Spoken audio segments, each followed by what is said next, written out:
I rode back on the airplane with him yesterday.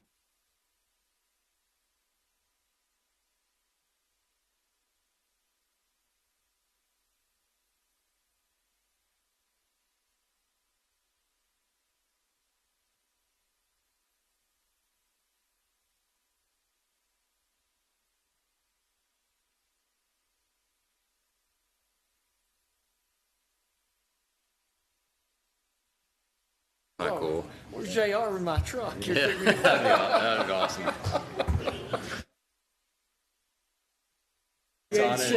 All right. Watch out when he gets it there. All right, good morning, everyone. It is 9 a.m. and today is the 11th of July, and this is our first July business meeting. We've got a full agenda. I would ask you to join me in the Pledge of Allegiance. Let us pledge. I pledge allegiance to the flag of the United States of America and to the republic for which it stands, one nation, under God, indivisible, with liberty and justice for all. Ms. Hamilton, would you call the roll? Mr. Hostetler? Present. Mr. Jones? Here. Mr. Wallace? Here. Mr. Corman? Present. Mr. Ellison? Mr. Pratt? Here. Mr. Livingston? Mr. Culbertson? Here. Judge Covington? Present. With that said, let the record reflect that we do have a quorum and can conduct business. We do want to make note that David Livingston is joining us virtually, but it's held up with a item that he's dealing with, but we'll be looking. So when he does check in, we'll let the record reflect that. Moving on to number 4, our minutes from our last meeting, first item on the agenda for your consideration. Those minutes were shared. Are there any questions or comments related to those minutes as presented? No comments, Judge. Motion. Motion from Rick Hostetler, a second from Mr. Rob Jones. Any other questions or comments? All those in favor, please say aye. Aye. Any opposed? Motion passes. Moves us down to number 5, bills and hand checks as presented. Questions or comments? Motion from Mr. Ryan Pratt, second from Mr. Rob Jones. Any other questions or comments? All those in favor, please say aye. Aye. Any opposed? Motion passes. Let the record reflect that fees from the county clerk's office were submitted in the amount of $167,867.20. Let the record reflect that fees from Sheriff Jeremy Nettles' office in the amount of $61,736.37 were submitted as well. Sheriff Nettles, good morning. How are you? Now we have 2 guests, Dylan DiOrio and Clay Skaggs, and they have information related to money that our community might be missing, and we welcome you all. Glad to have you, and would ask you to step to the podium and talk about unclaimed property here in Scott County. We made a social media post earlier in the week, and we'll circle back and do some more social media posting. We have a friend here from the Georgetown News Graphic. He might share this as well. Who knows what money might be sitting safely protected by our state, but very anxious to hear about this. Yeah, and thank you, Judge, for your kind words, and thank you for the social media post. All of that helps us here or at the Treasury to return the money on unclaimed property. But good morning to everyone, Judge Covington and honorable members of the court. Thank you for allowing me the opportunity to be with you this morning. It's a privilege to be here among leaders who serve this community with dedication and deep local knowledge. My name is Dylan DiOrio. I'm the Director of Unclaimed Property within the Kentucky State Treasury. And I'm here on behalf of Treasurer Mark Metcalf to share with you about unclaimed property today. Treasurer Metcalf has made the return of unclaimed property a cornerstone of his service. At the Treasury, we don't just manage those funds, we actively work to return them to their rightful owners. Under his leadership, that mission delivers real, measurable results for communities like Scott County. Let me just take a moment and let you know about unclaimed property, what it is. Unclaimed property is forgotten assets like uncashed checks, bank deposits that were left dormant, and insurance payouts. And we actually have physical items. We have a vault at the Treasury. We have tangible items there from lock boxes. After a period of inactivity, those assets are sent to the Treasury, where we hold them safely until we can find their rightful owners. As of today, we are holding over $2.9 million for the residents of Scott County. This is not just a number, it's a potential lifeline for families, a boost to a small business, a resource for churches, and even local government. In fact, I'd like to share something especially relevant to this court. This morning when I was in my office, before we come to events like this, I like to check if anybody has unclaimed property, whether that's an agency or whatever event we're going to. Now, currently we are safeguarding for this court here $4,300. And then over $5,000 for the county clerk's office. To make this as easy as possible, I brought the claim form with me. And all we need to do here is sign this claim form, and retrieve these funds. And once it's signed, I'll bring it back to the office. The individuals in my office will process that, and we'll send you a check. It's as simple as that. Since taking office, Treasurer Metcalf has already returned $620,000 to this community. But statewide, he's returned $52 million, and that's a record amount of money. But more importantly, it's money that goes back into the hands of Kentuckians where it belongs. That's not just good government, that's effective government, and it reflects Treasurer Metcalf's commitment to public service that delivers a real result. Now I'm going to share with you, I'm going to go off script a little bit, and Clay might not like this too much, but yesterday morning I'm doing an outreach program of money that's $100,000 and above. Yesterday morning I had a widowed mother, single mother, walk into our doors because we sent her a letter at the office that she had $105,000 waiting for her at the Treasury. After her rightfully emotional story that she told us about the death of her husband, she was very grateful, but said that she would have no clue that this money was out there if we didn't help. And that's what really matters to myself, the people I work with, and then obviously the treasurer. All right, some of our largest recoveries come from counties just like Scott, where neighbors look out for one another and good news travels fast. And that's where we need your help. We've made it easier than ever to claim your unclaimed property. Anybody can visit our website, treasury.ky.gov, type in your name, and see if you have any unclaimed property. And if there is, my team will help guide you through that process. You can call us, come visit us, whatever you need to do, and that's done quickly and securely. As county leaders, your voice carries weight. If each of you would help us spread the word, whether through a community meeting, social media post, or as simple as a conversation, that could help someone recover that unclaimed property. That's our call to action today. Help us return the money to the people of Scott County. Share our website. Encourage your constituents to check. This is one of the simplest, most meaningful ways government can deliver value without raising a single tax or passing a single regulation. On behalf of Treasurer Metcalf, thank you again for the opportunity to speak with you and for the work you do every day for the people of Scott County. It's an honor to serve alongside you in building a stronger, more prosperous Commonwealth. I can take any questions if you have any.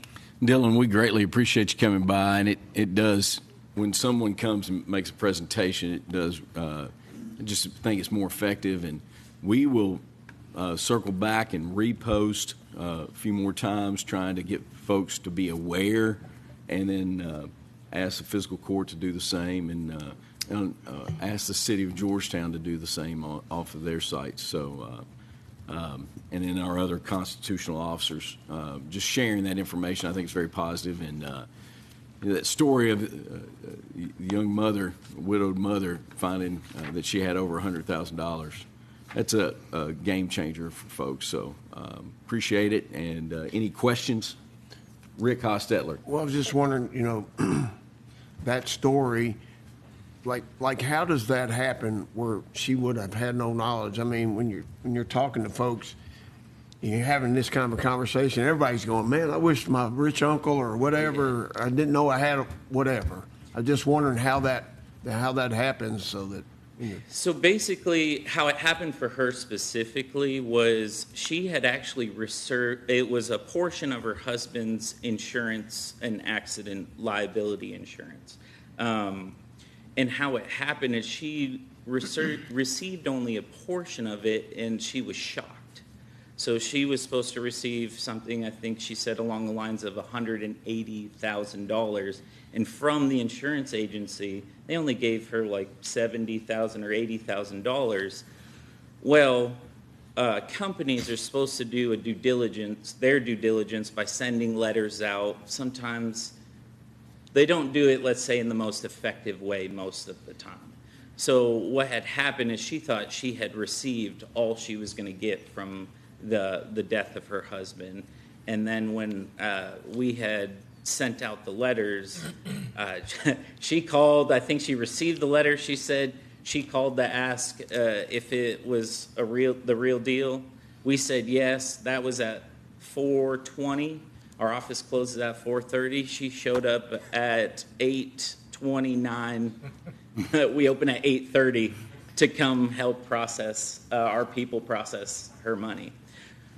So, like I said, those companies, whether it's a dormant bank account or an overpayment, I've received one. I used to live in North Carolina. I overpaid on a electricity bill. It was $180. When we moved to Kentucky and I started this job, I checked their website and I found, hey, I have money that I had lost in North Carolina. So it's really, I don't know how some of these people forget. A woman had $158 left in a bank account, and she's only 36 years old. I'm 35, and if I had $100 and something thousand in my bank account, I don't think I'd forget it. But it's various ways that it actually comes to us at the Treasury. so is there like a timeline for these folks that a bank or an insurance company or utility? Yeah, so they have, the property has to be dormant for 3 years. Most of those cases are, properties are 3 years, and then others are 5 years. We have some that are 10. Those are a little bit more complicated. And then after that 3 years goes by, we have yearly dates that they have to report to us. So every November, every holder, we call them, every company has to report to us. And it's very important, too, with unclaimed property. We receive stuff in all the time. If you check tomorrow or today, you might have something, and then you might not have something there. You might have something tomorrow because we had deposited the money in there and it has gone into our system. So that's one thing, too, check often. Okay. Thank you. Yeah, no problem. Appreciate it very much. Any other questions? If not, thank you so much for coming. Thank you so much. Next item on our agenda is number 8. Do you want to let the record reflect? Yes, please let the record reflect that David Livingston is in attendance virtually.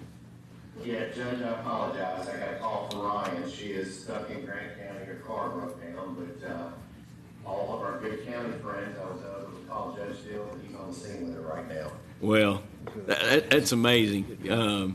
And you know that I know firsthand, it's great to have friends in other counties. Recently, I was coming back from a CAECO board meeting, and It was in Harlan County, and truck I'm driving just breaks down on 119, and call Judge Mosley from Harlan County, and in about 5 minutes, got a guy there with a wrecker, and it's great assistance. So no, it's the network of friends that you develop working in county government's awesome. So that's great that Judge Dills is there with her. I'm glad you're here with us as well. And real quick, for the record, I'm in Philadelphia for the National Association of Counties Conference. And appreciate your representation there. It's amazing what you pick up by going to CAECO trainings, and then also on the national level. And while you're there, and talking about NACO, I was going to share this during new business, but the NACO Achievement Award that I shared, one of 6 counties or projects in Kentucky, our Net Device project is being recognized with a NACO Achievement Award. And as I said, it's one of only 6 in the state, and very proud of that work, and grateful for the leadership of the Fiscal Court and magistrates to be involved in that. So, David, thanks for being with us. With that said, though, we'll move to number 8, Department of Fish and Wildlife. Kevin Rexroth, who is our Engineering, Infrastructure, and Technology Division Director, is here with us. And Fish and Wildlife has put a lot of effort and a lot of research and thought into concerns about the Lowhead Dam at Great Crossing. And they have elected and decided that they're going to move forward with removal sometime this fall. And they have a deed and they have a right-of-way to that piece of property, and they have the legal right to access that. But out of courtesy to the court, Kevin is here today to present a temporary access agreement for our consideration for them as they consider and work on that project. I've shared that temporary access agreement with you all. I've shared that, I believe that, there's a lot of people on both sides of this fence. There's folks that feel like the dam should stay. There's folks that feel like the dam is a safety issue.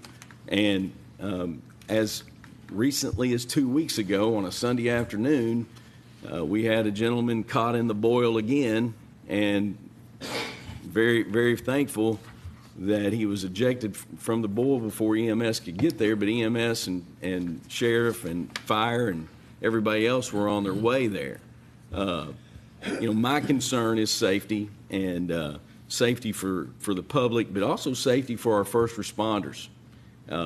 Every day when our first responders leave the home, they don't know what they're going to get into that day. But, having to go into that water and do water rescues and potentially is just a concern of mine as well. And I am not going to stand in the way or oppose the removal based on safety factors. That's my, and I don't care to stand on that step.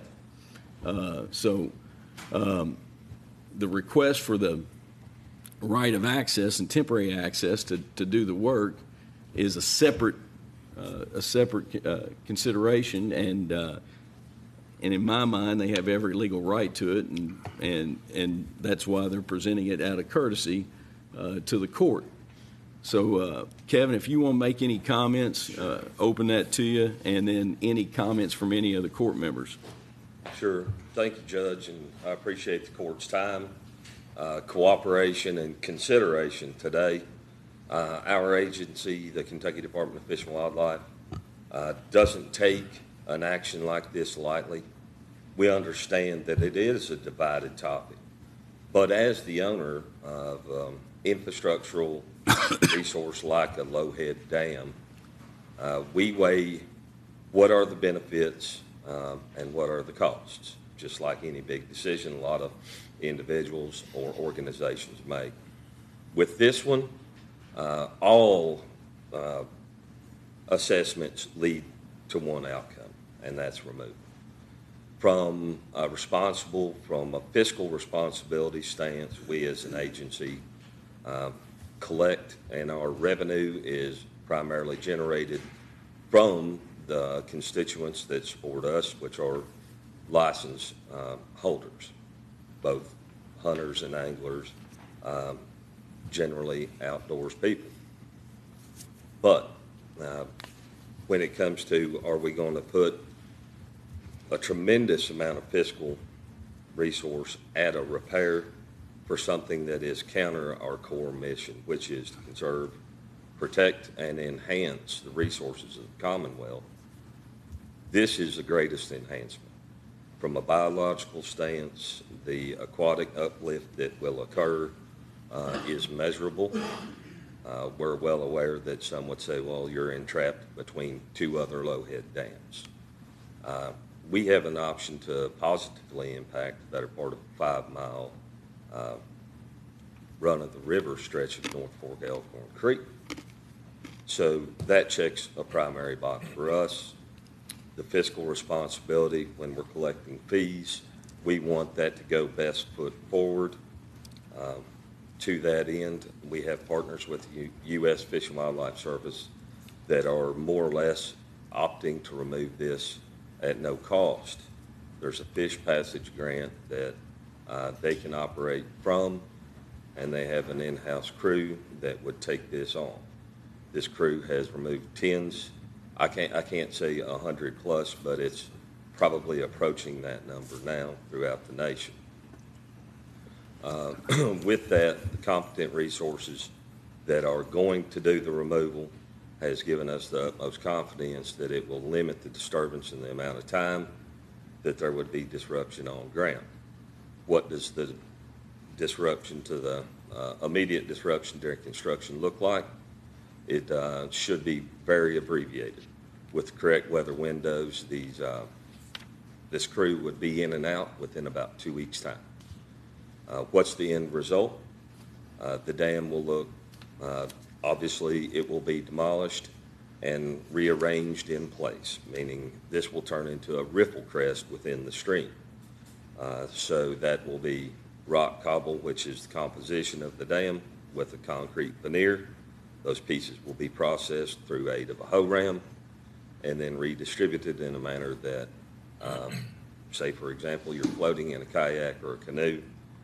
There will be center vein in the thowag, the deepest part, that it'll be navigable.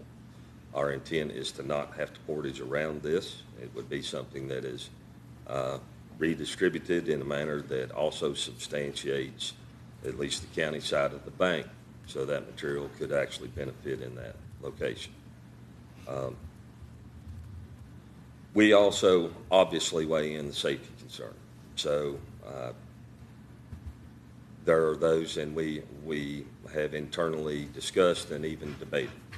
What does that look like after the fact? There's still water.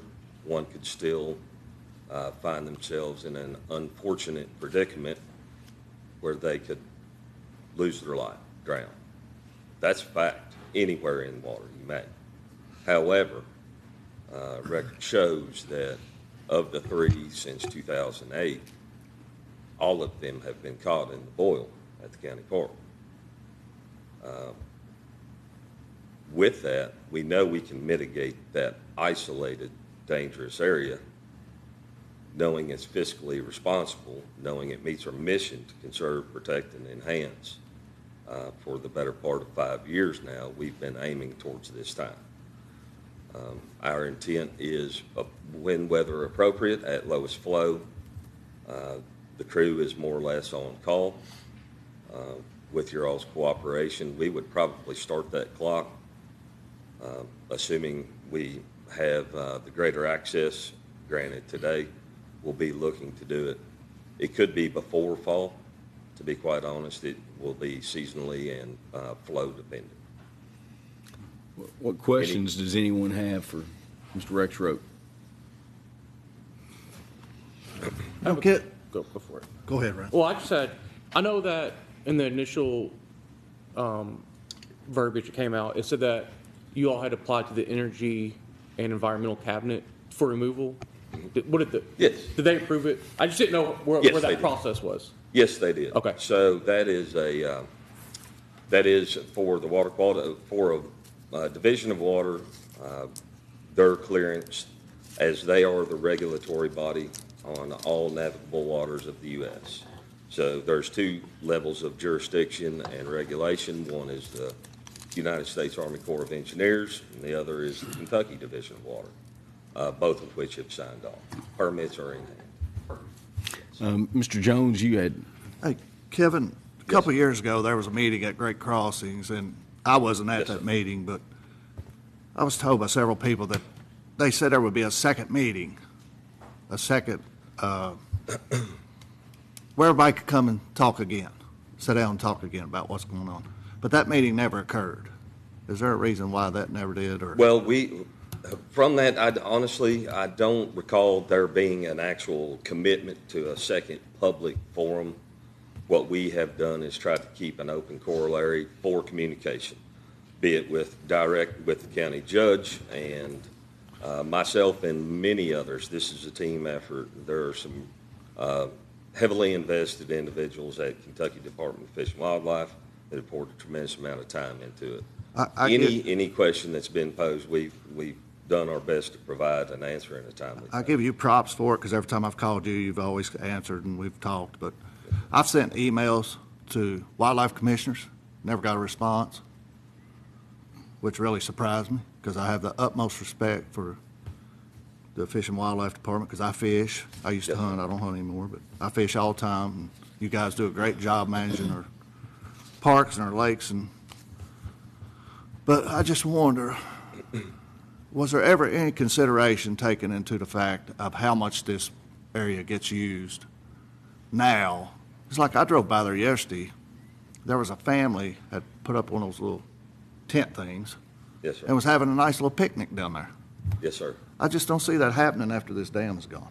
I think the whole park is going to get useless.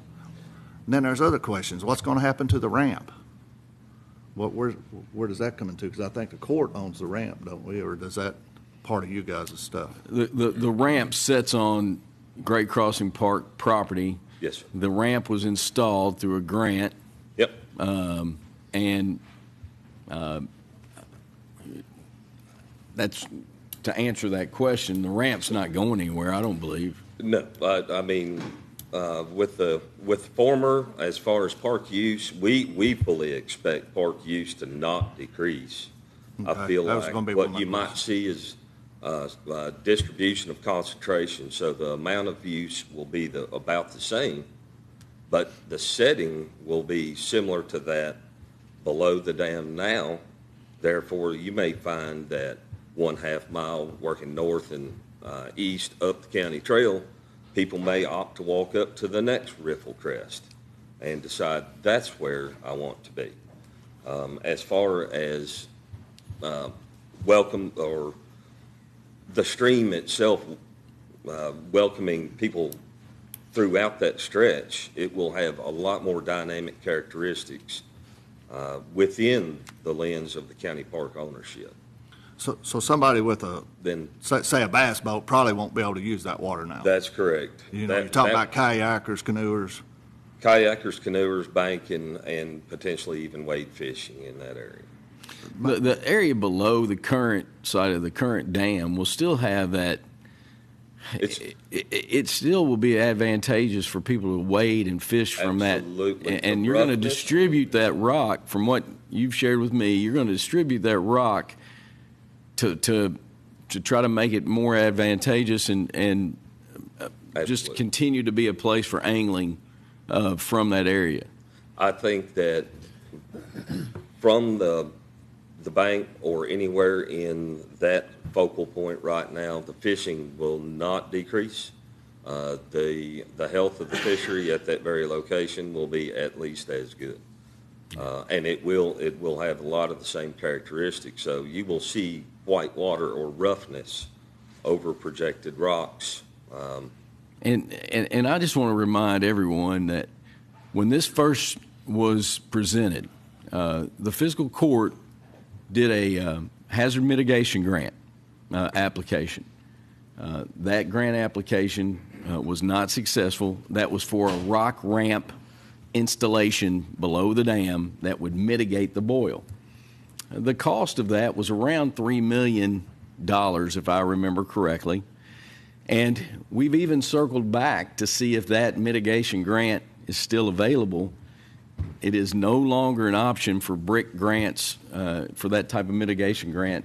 It's not an option now. So just to remind people, I feel like the fiscal court worked to try to find a place where we can mitigate the risk but keep the dam, but that was not an option. And I don't think spending $3 million to distribute rock from our general fund is the best way to spend that money. That's my opinion.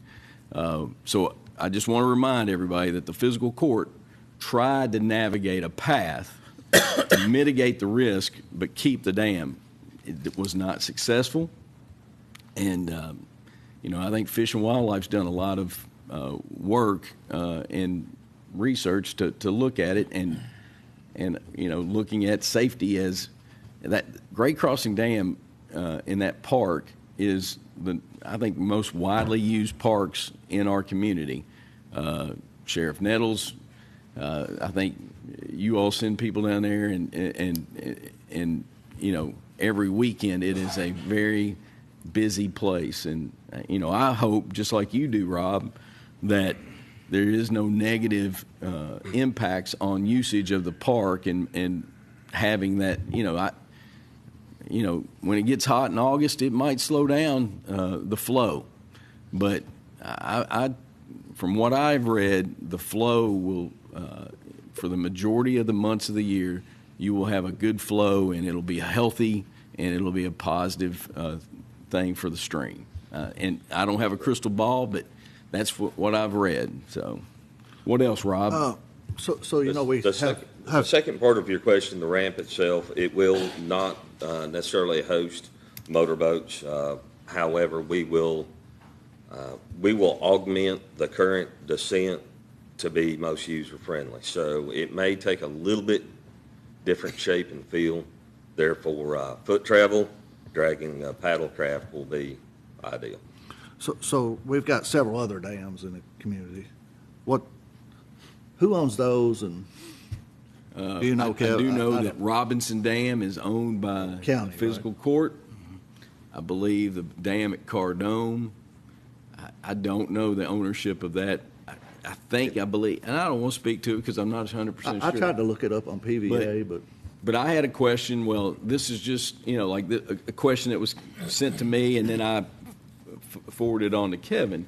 Is this just the first of many dams that are going to be removed? And Kevin, you said right now you all have no other plans. We don't have to remove any other dams in Scott County. And the reason that you focused on Great Crossing was the safety history and the safety aspect. That is correct. We don't own any other dams in this county. This is one that, because we own it, because it was considered for potentially a rock ramp, albeit granted through the county, and there are many other considerations that weren't quite breached yet in regards to the building resources and infrastructure, the BRIC grant, that may have turned that away. But we don't have any ownership in the other dams on the North Fork of the Elkhorn in Scott County. is that something as a court we need to look into as far as like the Cardone Dam or going on up to Garris Mill Dam, Johnson's Mill Dam? I look on PVA and I don't see anything. I don't see. I've looked on PVA and I don't see us having any other ownership other than Robinson. And when I looked on PVA, it didn't show anybody owning them. Yeah. On which ones? Like Cardone, the Garris Mill. You'd have to probably go and dig a little deeper than just the website, and we can do that. But I do know that the fiscal court owns the Robinson Dam, and that was a site where there was some work done. I can't remember how long ago that there was some work done. It was prior to me becoming judge, but that's the only reason I know, because I'm aware of that work that was done. So, back to the item at question. They own the property. They own the right-of-way to it. Out of a courtesy, they requested this temporary access, and legally, I think the court should consider allowing the access just because of the principle of it. We wouldn't deny access to any other property owner. I don't believe we would do so. I have one more question. Ryan Pratt. Sorry. My main concern is I hear from a lot from in my district, Canewood. Yes, sir. They pay a fee to get water from the Elkhorn to water the golf course. I forget who they pay the fee to. Maybe you all, maybe the state, somebody. Have you all worked with them to help them when the levels drop? Like, what's the plan for them? Have you worked with them? We have. October 15th of '24, met the president of the HOA, Mr. Smith, his golf course superintendent, I think, Charles Johnson, and also communicated with the pump vendor for the one that's in place current. So we went out, we had a look, we had done bathymetric surveys, so we're taking depth measurements and creating a grid so we can have this discussion with them to say, here are deep pits, this is what it looks like when we remove the dam, here's your current water level, what's your pump spec, will it function right where it lives right now? So that pump drapes over the bank, projects out about 12 feet to an intake, drafts water. There's a nexus from that point that pumps all the way to 460, the largest pond. From there, it distributes throughout the golf course.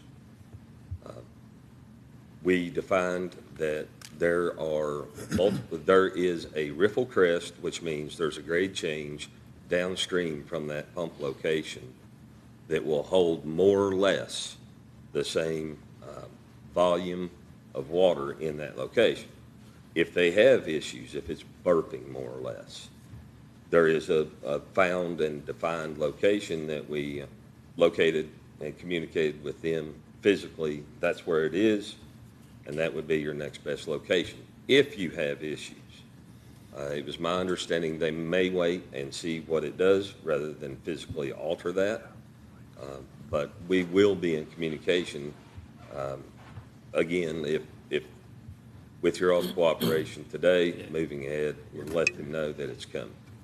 But yes, we have communicated with them per their superintendent.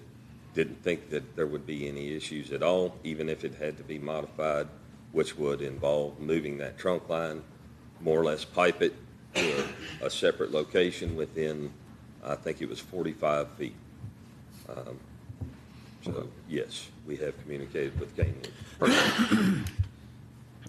I'll make a comment. And having fished there as a kid, put a boat in, and I really hate to see the dam go, but understand the reasoning, and because of that, I would make a motion we allow the access. There's a motion. Would there be a second? So, Judge, I'll make a second, and I'll make a couple of comments, not to regurgitate everything that's been said. Pretty much the safety factor for our citizens and for our emergency personnel when there is a problem at the dam. And since I've been on the court, there's been a death, and there's been some other close cases since I've had the privilege to sit in this seat. And so with that in mind, and then the principle of the fact that Fish and Wildlife owns the dam, and then they're requesting access, and you can't stop people. You can't trap people's property and not give them access. I found that out when I was a teenager, and my dad bought a piece of property, and I won't go into all that, but we found out that you can't stop somebody from getting to their property. And so I think that would be a terrible precedent for us to set if we didn't do that. So I'll second that motion. We have a motion, we have a second. Any other comments? We're not stopping them from getting access to the dam. They're just asking for permission to use our property to stay. Temporary Right. access to stage, Yeah. but, they have the right to go through our property to that Right. site. So we Judge, I have do have a quick question. David Livingston. So, and if I missed this in the conversation, I apologize. It's a little more difficult doing Zoom than it is being in person. But is this a scenario where they're going to reseed or anything that needs to be done to clean back up when they're on their way out? Absolutely. And is it a scenario? Do you have a kind of a time frame of what it's going to look like? Not tearing it out, but if you have to come back in and grade a little bit and seed, what does that look like? I'll let Sure. Kevin answer that, David. So there will be comprehensive reclamation for any disturbance to the soil, and we are committed to do that. And even if we weren't, we're bound to by the regulatory body. So when we disturb within a floodplain, we have to reclaim that within a finite amount of time, meaning it's going to have to be greened up and the soil stabilized. So yes, the time frame for that, what it would generally look like is, for example, if we were able to access August 1, by September 1, we would need to have what I would call a kind of a fuzzy site. So the temporary seed would need to have already been up. If it's not, and conveniently I'm nearby, we'll reseed as needed, even apply water as needed. But all disturbance would be reclaimed to the extent reasonable, and that's to say that some of the bank will have a different form now, that we again are also responsible for that bank area becoming vegetated, but it won't be just an implosion and left with a right angle bank, at least adjacent to that dam.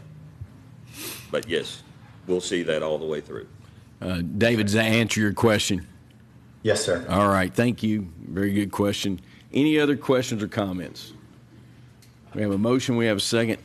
With that said, then, all those in favor, please say aye. Aye. Any opposed? Me. One opposition, Rob Jones.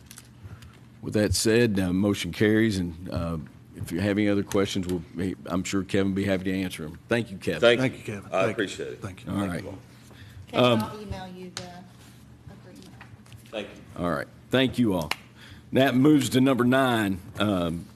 I'm going to ask Cam to lead the conversation on this opioid settlement proposals. There's 3 items that we discussed that have to be addressed, and I thought it would be good just to go on and consider them. Cam, will you take it from here? Yes, sir. So as we discussed last week at the work session, we being Joe, Pat, myself, Michelle, receive updates regularly from our opioid litigation attorneys nationally. They recently sent an email that they need each jurisdiction, one of which is ours, to vote to approve or not approve 3 items. The first item is there is a Purdue Pharma bankruptcy and Sackler settlement in the amount of approximately $8 billion. They are strongly recommending that each governmental entity vote affirmatively yes to participate in that. Joe, Pat, and I talked. I think, Joe, Pat, you talked to Reagan, Yes. who's talked to the AG's office, who recommends we approve it. Right? Cam's referring to, I had a conversation with Judge Taylor, and he had already been in touch with the AG's office. And the AG's office, the information that was shared with him was that to move forward with approving these, that Attorney General was not going to do as he did on the Kroger settlement and try to negotiate that independently. So you also had... Yeah, well, I reached out to Keiko, and I did hear back from them. They were basically, they were nice, but they were like, we don't really take a position either way, so, which is fine. Yeah. Yeah. So the first thing, I guess that would be the first thing. Does anyone want to make a motion to approve participating in the Purdue Pharma bankruptcy and Sackler settlement? And For approval. All right, motion Chad. from, and a second from Mr. Hostetler. Any other questions or comments? All those in favor, please say aye. Aye. Any opposed? Motion passes. All right, the second related item, which I would entertain a motion on, would be a motion to vote or to authorize Joe Pat to sign the governmental entity settlement agreement, Sackler release, which would allow the court to receive Sackler settlement funds. Is there a motion for that? Motion and then a second from Rick. Any other questions or comments? All those in favor, please say aye. Aye. Thank you. And then the third item they're recommending is there's an additional settlement with 9 additional opioid defendants. The total of that settlement is approximately $1.2 billion. They're recommending governmental entities participate in that as well. Is there a motion to participate in that new settlement with those 9 additional opioid defendants? Motion from Rick, second from Kelly. Any other additional comments? All those in favor, please say aye. Aye. Any opposed? Thank you. Motion passes. That carries that. And, you know, as we get information about the settlement monies and how it is divided per entity, whether it be a city or a county, we'll share that with you. And just reminding it, this is done over time as well. It's not one lump sum. It is divided over about a decade. So and I'm very proud of what we have done with the net device and also with the funding part of community bear medicine. And then also now we did, doing a little community education as well with the health department. So using funds, I think, to try to make an impact on people's lives that are battling addiction, I think it's very important, and I think we're using those funds responsibly. With that said, we'll move on down to Ethics Commission appointments. We did a social media application process. We received 4 applications for 2 positions that we have. I think Rick Hostetler was able to talk to, I think, 3 of the 4 individuals. Rick, would you make any comment? And then did anybody else recognize any of those names that were shared? Yeah, Judge, I didn't recognize, I don't know any of these folks personally, so usually when that happens, I don't know anybody that knows them until I contacted one of them, then I found out I did. But I did get the opportunity to talk to 3 of the 4 folks. All of their resumes were, in my view, excellent, and then the conversations kind of makes it kind of tough. All 3 conversations, very professional people, very, very good conversations. I think any of the 3 would be an asset on this commission.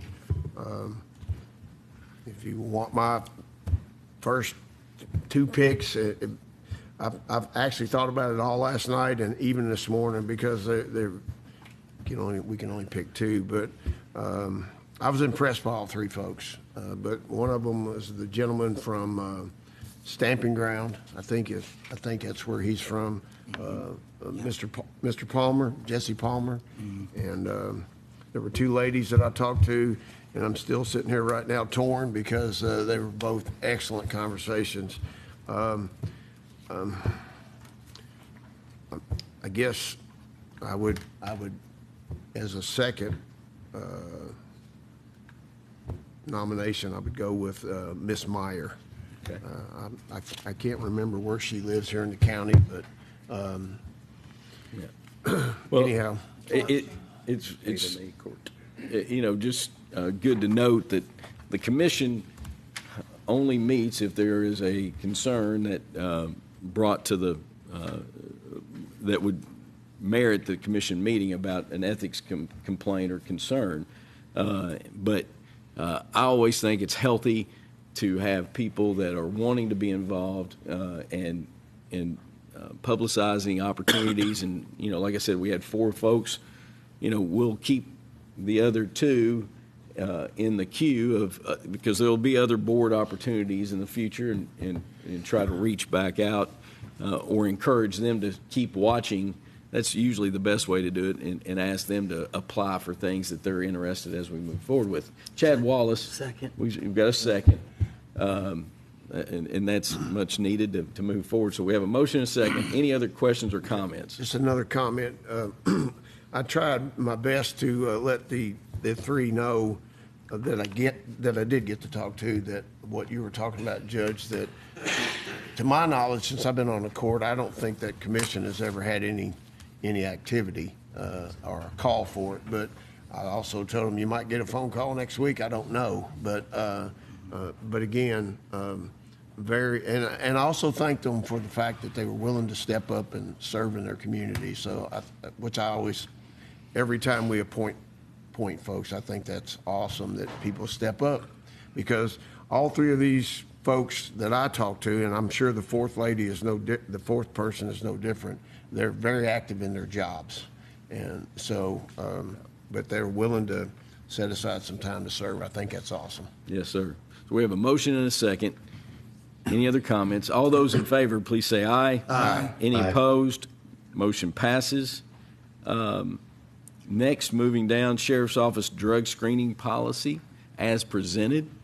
We've talked about this, shared a draft. Are there any questions related to the proposed pilot program that we're going to get started with? Any questions related to that as it was shared? Judge, I'll just say one thing, and I apologize for my voice in advance. I do think that this is a program, I'm not opposed to the Sheriff's Office program. I do think this is something that we need to look at doing for all employees, and that's the direction we need to move. If we're going to do it for 2 departments, we probably need to do it for all of them. But are you good with, starting with? I am, yes, like sir. as a pilot? I am, sir. All right. I agree with Chad wholeheartedly that we need to look at it more broadly across, especially in roles of security and public safety. Yeah. So. And as said, the road department already, because the CDL is part of a drug screening program as well. So we have a motion and we had a second. Any other questions or comments? I think I might have asked this question before. But Yes, sir. like if it becomes legal, or is this something we'll continue doing? You know what I'm saying? If marijuana doesn't Medical become legal. marijuana, if it becomes, if If a marijuana. recreational drug becomes legal, is this something we would continue to keep doing, Sheriff? We would continue to do it, because, as you know, there's more drugs than just marijuana out there that could be abused. So yes, we would continue to still drug test. Okay. Yes. Well, each entity, I don't know how it works with constitutional officers, but you can, as an employer, you can make even medical marijuana illegal. Illegal to be used. Like in UK, it's illegal you can't use tobacco products. Yeah, I think there's even a provision in the medical marijuana statute that accounts for that, Ryan. Yeah. So, Answer your question. I'll make a motion for approval. I'll second. Motion and a second. Any other questions or comments? All those in favor, please say aye. Aye. Any opposed? Motion passes. That leads us to EMS new hires and promotions.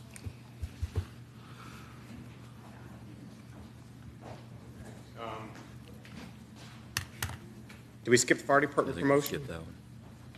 Oh, I apologize. Fire department promotion. Okay, I just want to make sure I can flip flop if I have to. No, good morning, everyone. There's a lot to be thankful for each day, and today I'm thankful for the opportunity to recommend to you all the promotion of Josh Cromer as the Scott County's first fire marshal.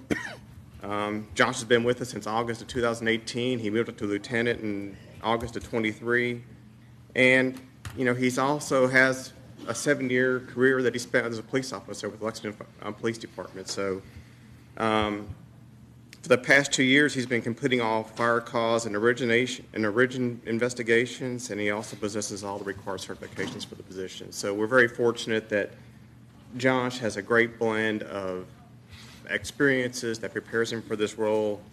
He'll transition into the new role at the start of the next pay period, which is July 19th, and his new salary will be $75,046. And I'm sure Chief Ward has some comments too to share. So, Judge, magistrates, I just want to start off by saying, thank each and every one of you for approving this position. This position is going to be very vital for our department and for the county as a whole. Like I said before, a lot of times on different issues, we've been reactive. This will enable us to be proactive in things. And again, if we can prevent a fire, prevent something from happening, we've accomplished our job. And this is, like I said, but without your all's support with this, we could not be here today. So I just want to extend my, appreciation to you all and your support for this. And Josh, I feel, is going to fill this role very well. He's very detailed. He's been, even leading up to this point, has been out getting these certifications that's required for this position. Even before this position was ever approved, way back, he has been working toward this path, and I think he's going to fill this role very well and be a great asset for the county. Well, I'd like to make a comment, and then. But I just wanted you all to, put kind of a face to a name, meeting. It'll be this is a big day for us and for the county as a whole. No, I'm proud that we can move forward with this. I appreciate the leadership of the fiscal court to see the need, the budget committee and the recommendation as well, and to see the need with our growth to try to put us in a trajectory where we can be proactive. And the thing that you've told me about Lieutenant Cromer is just professional and detailed and dedicated. So, Lieutenant Cromer, thank you for your willingness to step up, and we're excited to have you in that role. And knowing your background and experience, I think very happy to have you with the opportunity and excited to move forward as a fire marshal. So know it'll be important to work with our other agencies, and I know you'll do that. Other comments? Well, anybody going to make a motion? David. Motion. David Livingston with a motion, second from Rob Jones. Any other questions or comments? All those in favor, please say aye. Aye. Any opposed? Any comments? Fire Marshal Cromer. No. Marshal Cromer. That'll take getting some used to. Yeah, getting used to. Like he's already said, this is going to improve the safety of all businesses in Scott County. It's going to improve our information on pre-runs, on our way to runs, and just in general, make a safer community. So the gravity and importance of this position is not lost on me, and I appreciate everybody for entrusting me with this. Very good. Thank you all. EMS new hires and promotions. Yes, I am pleased to inform you of recommendations for several changes in the department. First of all, on behalf of Chris Runyon, we have 3 people that we are going to be hiring or would like to hire as part-time educators. They are Michael Hackett, David Pfeiffer, and Jeremy Uricu. I've given you the information by email about their backgrounds and things, so that's the first 3. Those will all begin on or after July 19th, and the pay rate is $23.95 an hour for that group. Also, a very positive thing, 3 of our EMTs have completed their certifications to become paramedics. They are Matt Lacey, Cameron Durham, and Hunter Hill. They will all make the transition on July 19th, which is the start of the next pay period. Matt Lacey will be at will move up to $18.43 an hour, and Durham and Hill will both move up to $18.94 an hour. And then we've had 2 recent resignations in the department. So we have 2 people that are on part-time basis right now. We're going to move to full-time EMTs. The first is Chloe Burt, and the second is Gavin Betzworth. Chloe will start on July 14th, which is next week, and Gavin will make the transition July 19th. They'll both be paid $14.56 an hour. So I present those 8 recommendations to you. A lot going on. I know. Can we do it all in one motion? Yes. David? I'll make a motion to approve all. We have a motion, second from Rick Hostetler. Any other questions or comments? So it sounds like we might have had a vacancy, but we don't have a vacancy. We don't. Well, we Well, here's what happened. mean, We got a resignation yesterday. We hustled. We moved the part-time person to full-time. So yes, we have filled the position as soon as it was vacated. So we have a motion, we have a second, and I will comment. Chad, was it you that sent me the EMS story? Ryan Pratt, I No, it believe. was Ryan. I'm sorry. Ryan sent it, and I know you all have seen it, the WLEX story.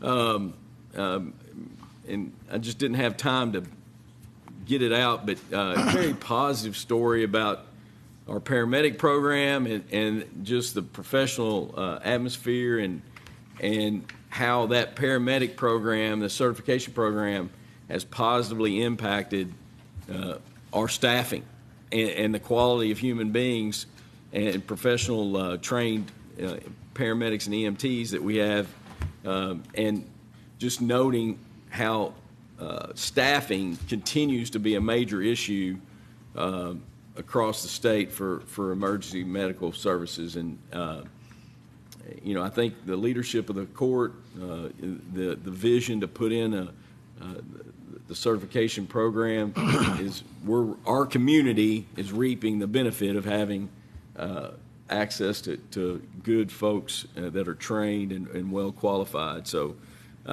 I'll try to get that shared and so everybody can see that as well. Any other comments on that? No, that's a great article. Yeah, it's showing how proactive our department is being. No, very proud of that. So we have a motion, we have a second. All those in favor, please say aye. Aye. Any opposed? Motion passes.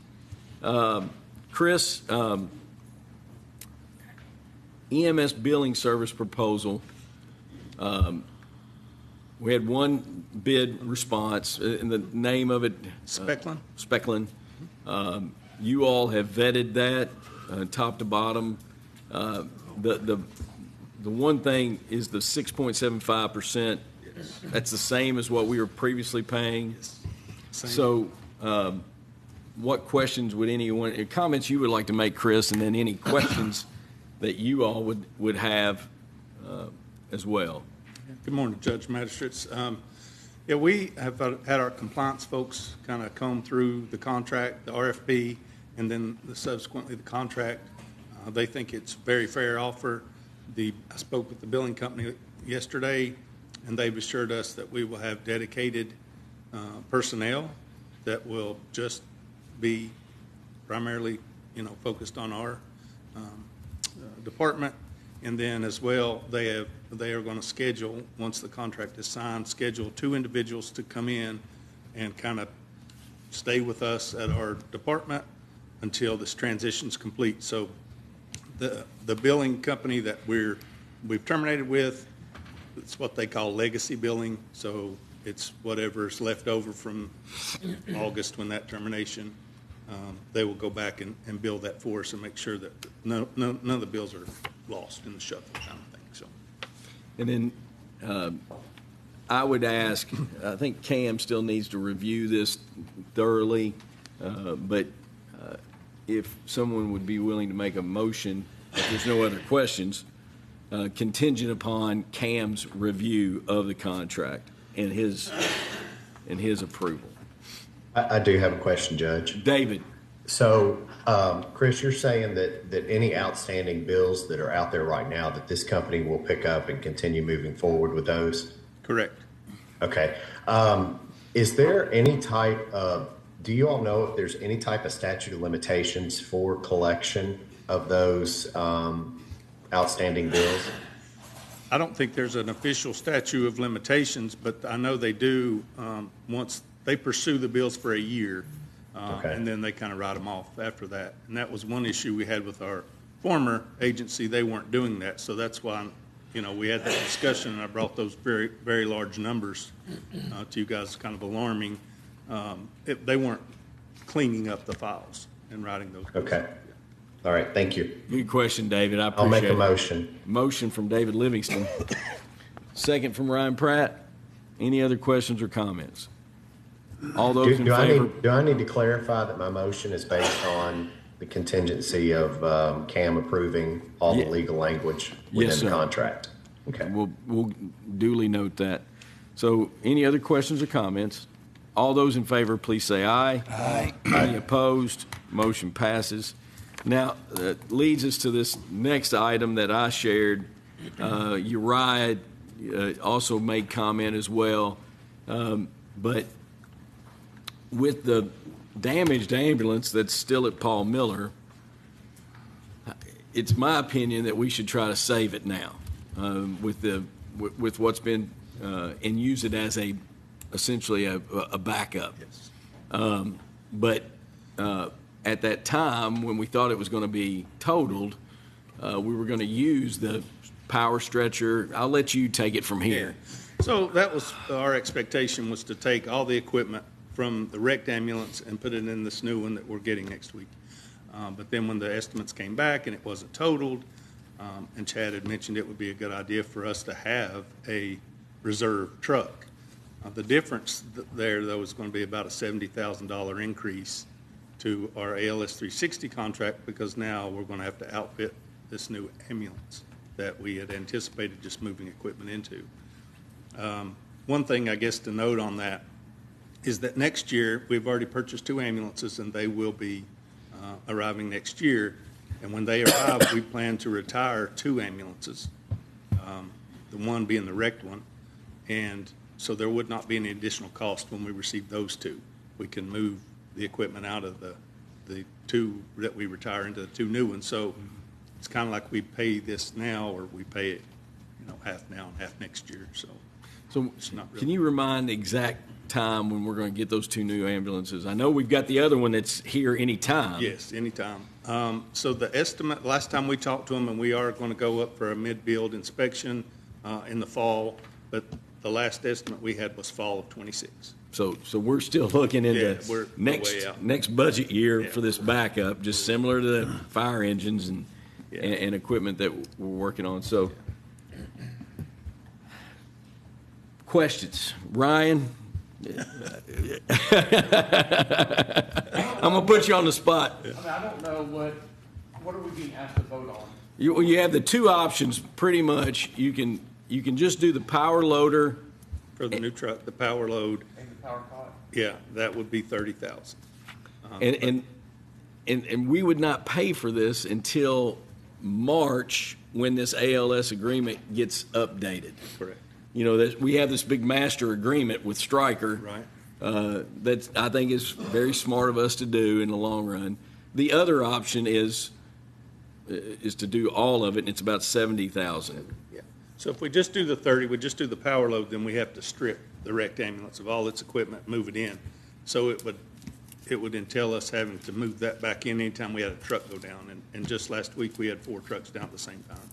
So it's better if we have it road ready to pull out and go. So that's why we're talking about this. Judge, aren't we better off just go ahead and spend the $70,000 now? Sounds like a motion. I think that would be the motion to put us in the best position possible. I'll second.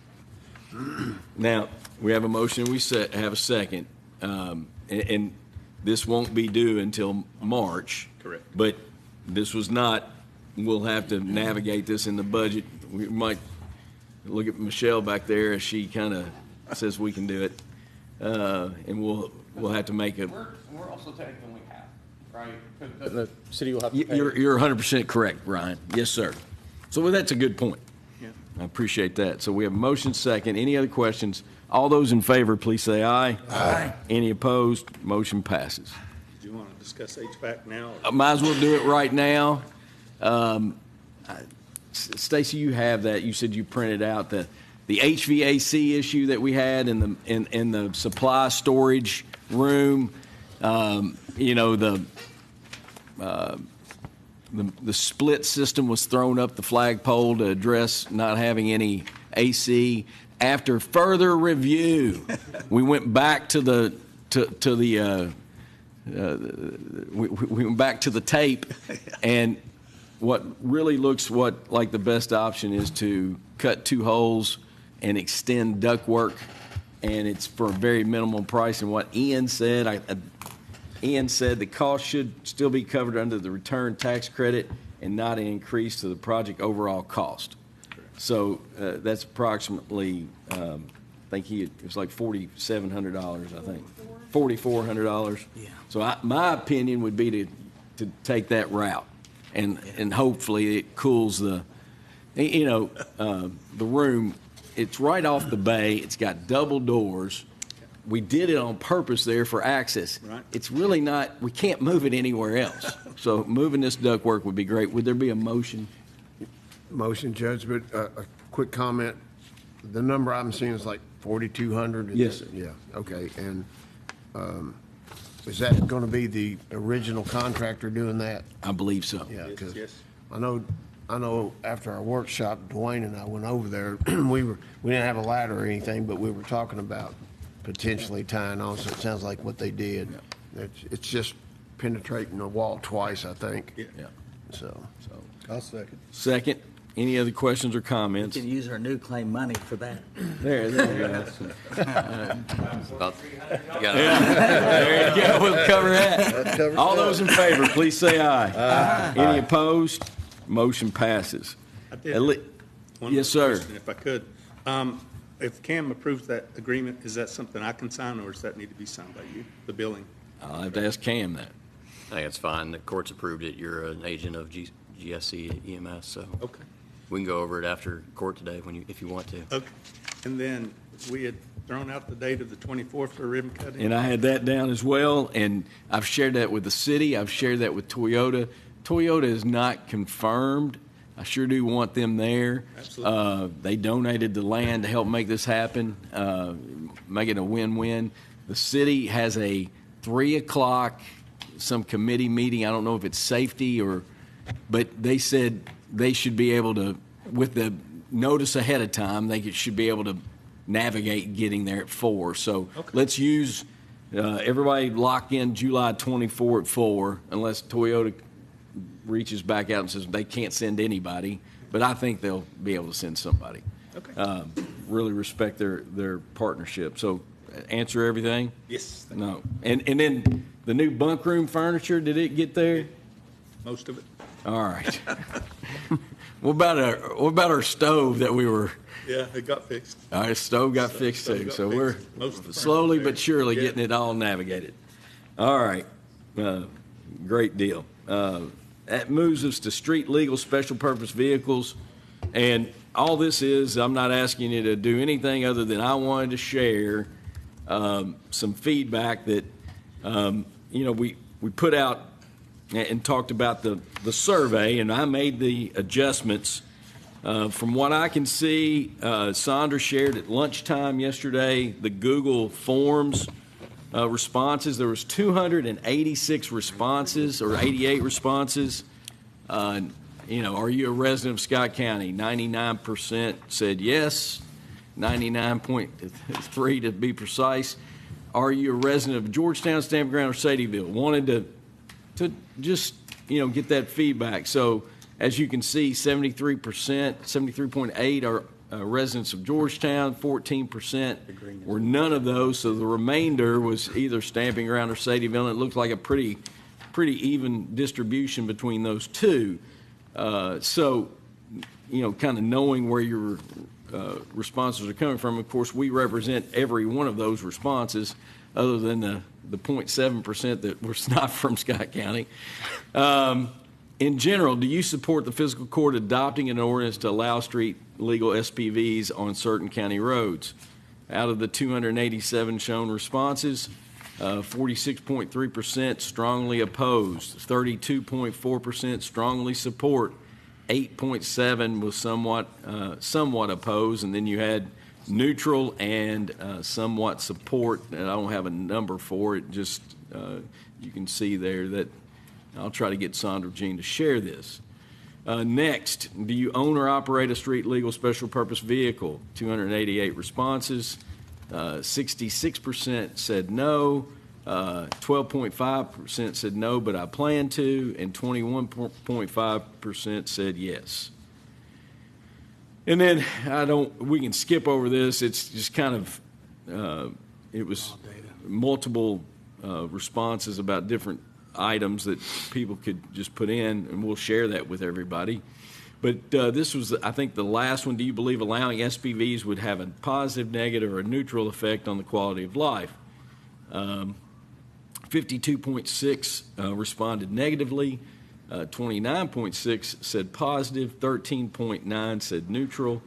And then you see that green, not sure. So this is just information for you to chew on and think about. I am asking Devin Golden to put this on the interlocal agenda discussion. The meeting for the interlocal committee meeting is the 15th, and I'll confirm that via email. But I've asked her to put this information. I'll share this information with her as well, so she can share that with city council members that are on the interlocal committee as well. So questions or comments about that? And like I said, I had no intent of any action, just sharing feedback. Judge, there was a Zoom, I believe, it's on Tuesday, and I could not get on it. Cam was at 2 Yeah, I was o'clock. on there. I think I saw Ryan. I was on there. Was there anything that came out of that Zoom? I mean, it was useful, but I wouldn't say it was groundbreaking. It just there was the bill sponsor was on there. Rich Ornstein was on there. Who else? Ryan. The Anderson County clerk presented county on a clerk. lot of. He presented on stuff really for clerks about Yeah. licensing and taxing and. But in terms of like, you know, I wouldn't say I learned a whole lot new. I mean, we're an opt-in or not, and we can create the ordinance how we want to create it. That's kind of the bottom line. Okay. The thing I saw that most people were considering were safety things. Like somebody asked, what about car seats? Like, should they be allowed? Like right now, it's if you don't say no, you could essentially put a car seat in these things. Stuff like that. There was a lot of safety. Yeah. And then reciprocity with other states, which doesn't really, a lot of people know would there be reciprocity with like Tennessee and other states that haven't accepted Kentucky as reciprocity with these things? And to your point on safety, you know, the statute does have safety requirements that they have to have, but if the ordinance, if you wanted to make it stricter, you can. If you have that right, or I say the counties can have that right. It was mainly clerkish, I would say, focused. I mean, there was stuff for us, but it was stuff we already really knew. And then just questions people were asking. David Livingston, did you have a comment? Did I comment or would I comment? No. For some reason, I thought you were wanting to comment. If not, I apologize. No, I was opening a bottle of water. I apologize. All right. Water. I'll go back to mute. I'll hush. All right. Next, if there's no other comments on that, as I said, we'll share this and have it on the interlocal committee discussion as well, and then we'll go from there. I did want to ask Magistrate Wallace or Magistrate Jones to make any comment about the draft process for the RV ordinance. I think that's in a position where it's being shared with the Planning Commission. Is that correct? Yes, sir. So just a little bit of background. Elise is here. Elise, out behind door number one. Elise saves the day. Step on up to the microphone. You guys to bring it up, so. Well, is she back there every meeting? Yeah. And please know that, Elise, I don't want a lot of detail. I was just wanting people to know we've done a moratorium. Correct. And we've extended the moratorium. Yep. A group of people have been working on a draft, and this included citizens as well. And it's just a process. I just wanted people to be aware of the process. Yeah, I mean, everything that you've stated, Judge Covington, is correct. We've been working on this since, I think, it's probably one of the first working groups we formed with our new director, Holden. At this point, we've kind of presented it to the Planning Commission board last night. They really didn't have a lot of comments at that time. They were just kind of reviewing it. I've sent it out to the group of stakeholders and working group members. And we did have some interest in having maybe some additional comment periods for people prior to a public hearing. We would have to work with you guys to see about how that would end up looking, but there was some generalized interest in kind of getting some more engagement besides just the working group ideas in between that working group and potentially that public hearing with the Planning Commission board. So once y'all get direction, will you share with us? And that way I can share with the court as well? Yeah, Holden was at the meeting last night. I'm not sure if he's not at this meeting at this point, so, but I can speak with him and see about getting an update to you guys on what the commission has requested occur. All right, thank you very much. We got Chad. 2 sticking points that we're trying to work through. One is, we struggle with this as a court, was the bonding or insurance of the drip irrigation system. If there's a failure, what does that look like, whether it's a bond or insurance policy that will protect the taxpayers from having to spend money to fix this issue. So that's one of the issues that we're still trying to iron out. The second one is there is the, I guess it would be the guidance for entrances, whether it's 100, 200, 300, or 400. And I think in certain parts of Scott County, it's easy to mandate a couple of entrances. If it's in northern Scott County, which is kind of one of the conflicted areas, it's not as easy to put 2 entrances in to an RV park. So we're trying to still iron all that out. So if you all have any input on those 2 issues, I think is our 2 things that we're still trying to deal with. Feel free to email me, Holden, Elise, Judge Covington, any of us. Appreciate the work you all have done, and appreciate the work you all have done to move that forward. Any other comments or questions? No, I do think that the public comment is a good thing to have, to allow the public a chance to be heard, so. Yeah, we can create a game plan with the members of fiscal court and the planning commission staff to try to figure out what the appropriate next steps are, how we could get more public comment and engagement for this process. And earlier this week, you all had a picnic with a planner. Yes. And I was out of town on business, but Chad, I know you went. Did anyone else have a chance to go? But there was 50 people or so there, and I would say 50 people or so. We had a good turnout. Some representatives from the college were there, the Kentucky Heritage Council, and then we just had some information about some of the programs that were available. They spoke very well, and there was a lot of engagement, a lot of just kind of very collaborative, positive environment. We're hopeful to continue to collaborate with Ward Hall. I will pump our intern that we had. We had a pre-law student from Georgetown College working with us over the summer, and he did a lot of that work to help us get those connections and get a plan together and have some presentations ready to engage with the community. So we're really happy and grateful for his help in that process. And again, hopeful to continue doing that type of program, potentially get into other topics of the comprehensive plan, such as we already did housing, but there's environmental things we can do, there's sustainability programs we can work with, and so we're just researching and hopefully gonna. I just wanted to make a comment that just want to commend you all and Holden on the efforts to just do community outreach and connect with the community. And anytime you have that type of interaction and developing relationships, I think it's a very positive for the whole community. So yeah, it's very good. Thank you. Of course.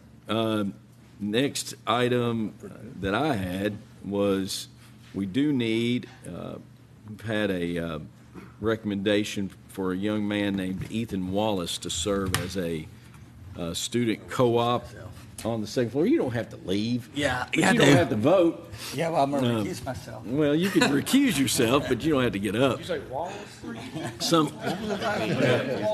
Some kid named Wallace. All I want to say is thank God for his mother. But just a student co-op position for the school year, and we've had many student co-ops over the last several years, and I think it's very positive. Would anyone make a motion to Make a motion. David Livingston? Yes. Second. And then we have a motion second. Any other comments or questions? All those in favor, please say aye. Aye. Any opposed? Motion passes. And then the last thing I have, before I ask you all if you have any new business, is sheriff's office, we've got furniture in. They're hitting that punch list.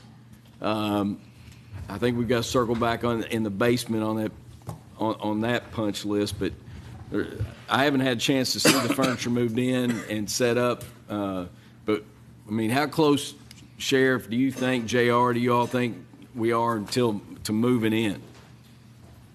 I've met with some members of our command, and I wanted to tell them that I just wanted to start working towards the date. I feel like if we just continue to sit here and wait for these small items to be fixed on the punch, we could be a while. So we're starting to work towards the date of August 4th of operating out of the new building. August 4th. Yes. That sounds good to me. I do know that KPI was putting in your clerk's desks. I believe they completed yesterday. And we'll get out there to look. So a lot of the furniture came from Kentucky Correctional Industries, but the desks for the clerks came from KPI, which is also on the state bid list, and they were installing that. That was an important piece for both the clerk's office and the sheriff's office. And, part of the specs I mentioned to you that sod was not included right in front. In my opinion, we need to put some sod in there. They put one, part of the specs was just one course of sod around the front, and then out front there was none. It was, and I know it's hot, but you've committed to watering it. You have to water it every day for about 2 weeks. I don't know if this is something, I was in an email chain with the members of the court. I don't know if this is something we could do in the fall. I mean, if we wanted to push it towards the end of August, be better. I'd wait till October. So I'll make plans. Does anybody want to make a motion to move forward? And it's about 1,100 yards, and it was $4,700. Anybody want to make a motion to Sodworks is who gave us a price. Move forward with doing that towards like the 1st of September. Or maybe even later, but I'll make that motion. Motion, second for Mr. Jones, that we install the sod, but wait till September. And since the clerks are going out there, they got $5,000 in some fund that we can probably There you go, Rob. I like that. I don't really care when you put it. You're got to water it. So you got to think about like outside connections and how many toes. But there'll be less pressure in September than now, I think. So we have a motion and a second. All those in favor, please say aye. Aye. Any opposed? So we'll install the sod then. Sounds great. And we'll try to mow it and trim it before we do and if we're going to try to move in August 4th, then we'll have to try to look at possible ribbon cutting then as well. Comment, Judge. Yes, sir. I got a lot of calls and comments saying that building is such a nice looking building and it looks great right there. So no, I appreciate that comment. I agree, and it came in. We get it all finished out, and what I'm so happy about is the leadership of the court in picking the spot to put it.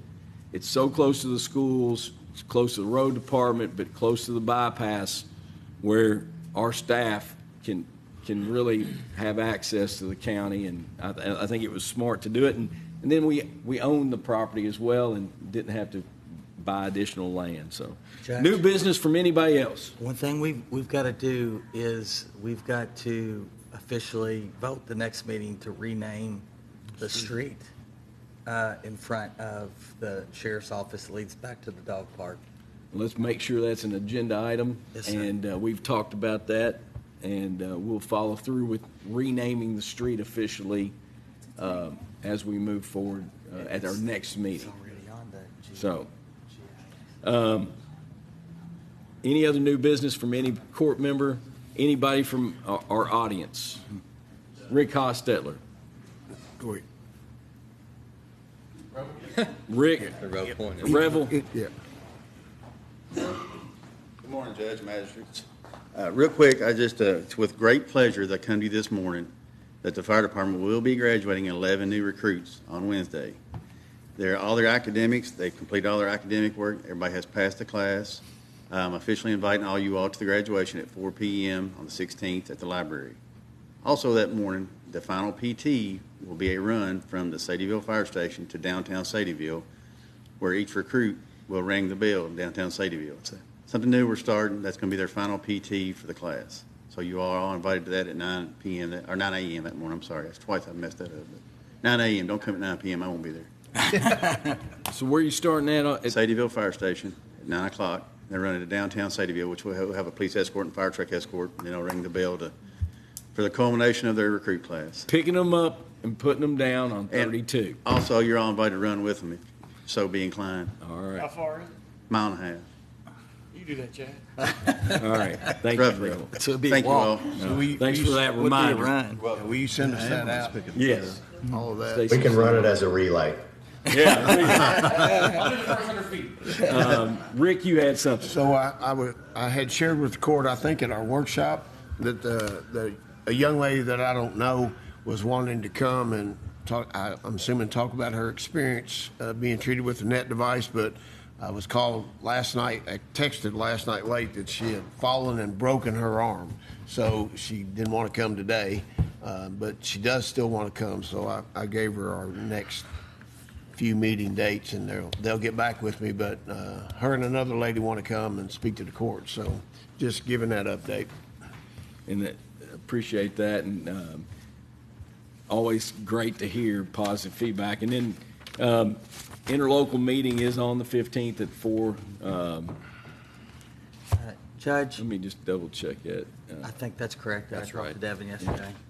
The ag stakeholder group had Holden about a month or so ago came by and presented some of the things that came out of that group.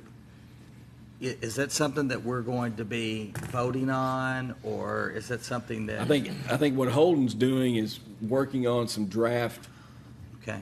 Documents to present related to accessory dwelling units, transfer of development rights, the possibility of the adjusting, amending the help me with Clusters. the cluster development ordinance. Okay. So I'll follow back up with Holden and then share additionally. And Elise, you want to make any comment? Elise on is that? like, She's like Houdini. She just pops in. Yeah. Like a little ghost floating around. So we've done a pretty good summary of it, so we've kind of sent our stuff to you guys, and we're just kind of waiting on that process, and then as soon as we get some. But can you talk to Holden and just ask him if he could send me an update of kind of. Yeah, the draft language that we've been working on to share with the board. Or if his draft language is not, we're just kind of where he is in the process. Mm-hmm. Not necessarily if he has to have the draft done, but if just where he is in the process. Yeah, I can let him know, and we can proceed with that. All right. And then, is there any other agenda item anyone wants for the interlocal meeting on Tuesday? All right. Yeah. If none other. Hey, Judge, is that agenda out? I have not. No. She sent me a text asking for any other agenda items from you all. And I believe she'll send out a draft agenda today.